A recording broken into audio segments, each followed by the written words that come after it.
Men shu poliartrit kasalligi bilan shu endi boshlanishi bilan kelgandim. Shu qo'l oyog'imda og'riqlar bo'ldi. Keyin shu poliklinikaga ko'rindim. Analiz topshiring deyishdi, topshirdim.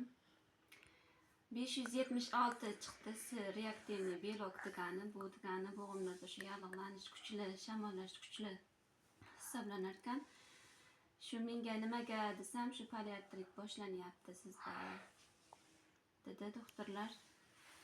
Keyin shuni eshitganimda menda siqilish paydo bo'ldi. Nimaga bu kasalga chalindim?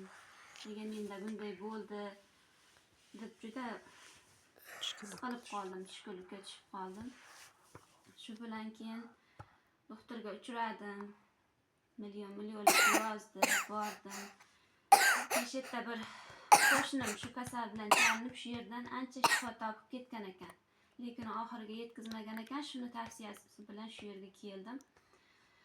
Xudoga shukr, shu qo'shnim tavsiya berib shu yerga keldim.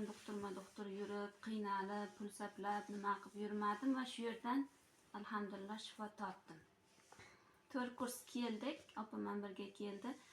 Opam Chizzada og'riq bilan meniki poliartrit edi. Tavsiya beraman. Xudoga shukr, mana avvalo Allohga, mana shu opamlar sabab shunchalik mana bugun analiz topshirdik. 4 kurs lecheniya olib, analizlar judayam yaxshi, judayam yaxshi. Tavsiya beramiz, keyinlar bizga o'xshab siqilib, nima qilib yurmanglar. Shifosi bor ekan, ishonish kerak ekan.